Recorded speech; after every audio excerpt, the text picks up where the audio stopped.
Movie की शुरुआत में हम दो व्यक्तियों को देखते हैं जो अपने ट्रक में हार्मफुल केमिकल्स भर कर लेकर जा रहे थे। वो आपस में बात करने में मग्न रहते हैं कि तभी अचानक से एक हिरण उनके ट्रक के सामने आ जाता है और ट्रक से टकराकर उसकी वहीं पर मौत हो जाती है।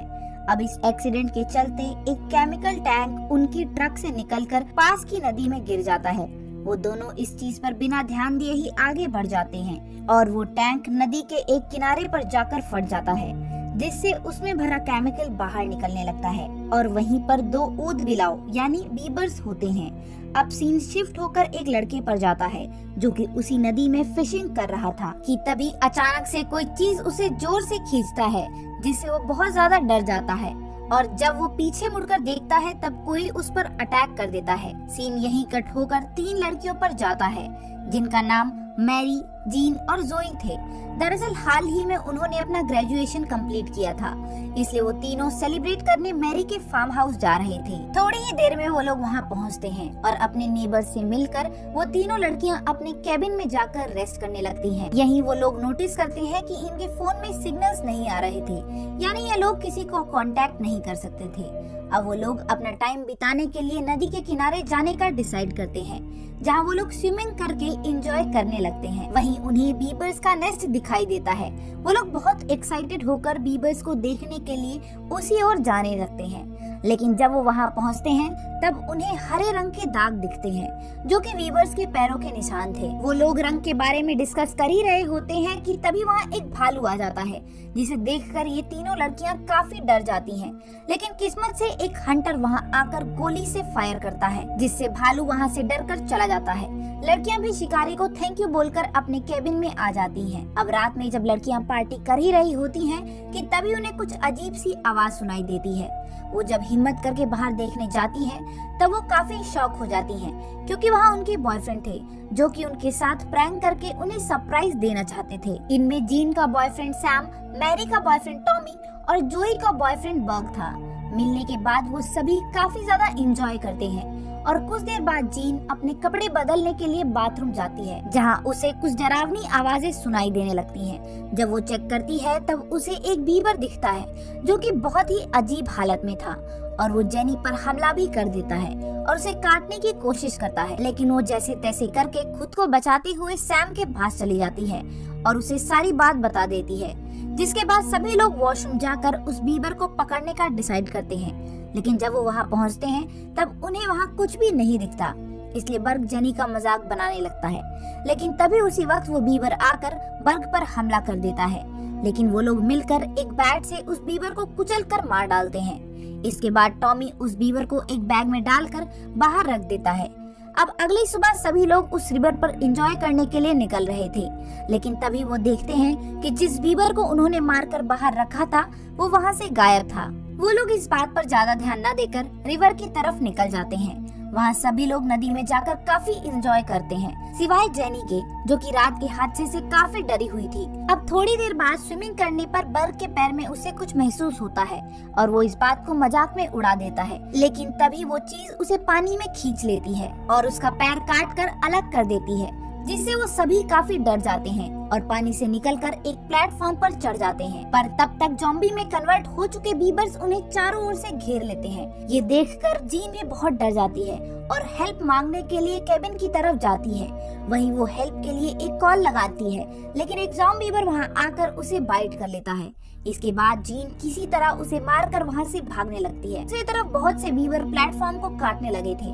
तब सैम एक डॉग को पानी में फेंककर बीबर्स को डिस्ट्रैक्ट करता है और मौका पाते ही सभी लोग नदी से निकलकर अपने फार्म हाउस पर आ जाते हैं। वो लोग काफी डरे हुए थे। वो इस मुसीबत से बचने का तरीका सोच ही रहे होते हैं कि तभी उन्हें बाहर से कोई डरावनी आवाज सुनाई देती है, इसलिए वो बाहर जाकर देखते हैं कि उनके घर को ज़ॉम्बीबर्स ने चारों तरफ से घेर लिया था। दरअसल ये सभी बीबर्स उस नदी में गिरे केमिकल से ज़ॉम्बीज में कन्वर्ट हो गए थे। वो ज़ॉम्बीबर्स सभी लोगों पर हमला करने को बेताब थे। ये देखकर वो सभी डर जाते हैं और अंदर आकर सभी खिड़कियों दरवाजों को बंद करने का फैसला करते हैं ताकि कोई भी बीवर अंदर ना आ सके। लेकिन इधर पैर कटने की वजह से बग की हालत काफी बिगड़ने लगी थी, इसलिए जोई और टॉमी उसे हॉस्पिटल ले जाने का डिसाइड करते हैं और उसे कार में बैठाकर हॉस्पिटल की तरफ ले जाते हैं। अब कैबिन में सिर्फ 3 ही लोग बचे थे कि कुछ वीबर्स विंडो से अंदर घुसने की कोशिश करते हैं, इससे सभी लोग कीले ठोक कर गेट्स को सील कर देते हैं। इधर जोई और टॉमी देखते हैं कि हॉस्पिटल जाने का रास्ता बंद है, इसलिए टॉमी कार से उतरकर कोई और रास्ता ढूंढने लगता है। लेकिन तभी कार के अंदर बैठी जोई को चिल्लाने की आवाज आती है। वो तुरंत ही टॉमी को देखने के लिए उतरती है। तब वो देखती है कि एक पेड़ गिरने के चलते टॉमी की मौत हो गई थी। तभी एक ज़ॉम्बीवर वहां आकर उस पर भी हमला कर देता है, लेकिन उसी समय हंटर वहां आकर उस बीबर को मार गिराता है। ये वही हंटर होता है जिसने इससे पहले ही भालू से इन्हें बचाया था। अब वो हंटर बर्ग को और जोई को बचाकर केबिन की तरफ ले जाता है। इधर दूसरी तरफ केबिन में मैरी अपने रूम में आराम कर ही रही थी कि तभी जेन वहां आकर उसे सिड्यूस करने लगती है। तभी अचानक से उसके नाखून बड़े होने लगते हैं और उसके दांत टूटकर गिरने लगते हैं, जिससे उसका सलाइवा मैरी के मुंह में जाकर गिरता है। दरअसल वो भी एक ज़ॉम्बीवर में कन्वर्ट हो चुकी थी। अब वो मैरी पर हमला करने ही वाली थी कि सैम वहां आकर अपनी ही गर्लफ्रेंड जेन को बेसबॉल से मारकर बेहोश कर देता है और मैरी बच जाती है। उसी तरफ जोई और हंटर मिलकर बर्ग को फर्स्ट एड कर रहे थे, लेकिन तभी बर्ग भी ज़ॉम्बीवर बनकर उल्टा हंटर पर हमला कर देता है। वो हंटर को काटकर उसकी चमड़ी निकाल देता है। जोई ये सब देखकर काफी डर जाती है और हंटर की गोली उठाकर बर्ग पर फायर करती है, लेकिन गलती से उसकी गोली सीधा जाकर हंटर को लगती है। अब बर्ग जोई के पीछे पड़ जाता है, इसलिए वो एक रूम में जाकर छुप जाती है, जहां उसकी नेबर जो कि ज़ॉम्बीवर में कन्वर्ट हो चुकी थी वहां पहले से ही मौजूद थी। वो जोई पर हमला कर देती है। जोई उस पर भी फायर करने की कोशिश करती है, लेकिन बदकिस्मती से गन में गोलियां खत्म हो चुकी थी, इसलिए वो मजबूरन घबराकर वहां की खिड़की से कूद जाती है। इधर सैम और मैरी इस घर से निकलने की सोच ही रहे होते हैं कि मैरी को सैम पर शक हो जाता है और वो उसे अपने कपड़े उतारने को कहती है, जिससे उसे पता चल सके कि वो सेफ है। सैम अपने कपड़े उतार देता है और वो मैरी को भी वैसा ही करने को बोलता है, लेकिन वो एक दूसरे को निर्वस्त्र देखकर बहक जाते हैं और फिजिकल होने लगते हैं। लेकिन तभी जेन वहां आकर सैम को काट लेती है, जिसे देखकर मैरी बहुत ज्यादा घबरा जाती है और वहां से भागने लगती है। लेकिन तभी एक ज़ॉम्बीवर की वजह से पूरे घर में आग लग जाती है। अब मैरी वहां फंस चुकी थी। तभी जोई एक कार से दरवाजा तोड़कर अंदर आती है और वो मैरी को लेकर वहां से निकल जाती है।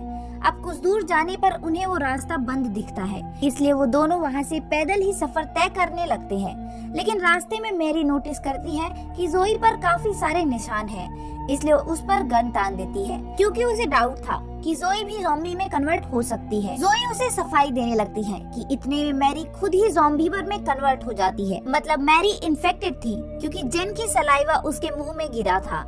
अब उसे ज़ॉम्बीवर में कन्वर्ट होता देख जोई उसे कुल्हाड़ी से मार डालती है और अकेले ही आगे चलने लगती है, जहां रास्ते में उसे एक ट्रक दिखाई देता है। वो खुश होकर हेल्प के लिए चिल्लाने लगती है, लेकिन अफसोस ये ट्रक उन्हीं लापरवाह ड्राइवर्स का था जिनका केमिकल टैंक रिवर में गिर गया था। वो लोग इस बार भी अपने बातों में मग्न होकर जोई के साथ भी वही करते हैं जो उन्होंने मूवी की स्टार्टिंग में हिरण के साथ किया था, और मूवी विदाउट एनी सर्वाइवर यहीं पर दी एंड हो जाती है। अगर इस हॉरर कॉमेडी मूवी का एक्सप्लेनेशन आपको पसंद आया है तो प्लीज इस वीडियो को लाइक करें, कमेंट करना ना भूलें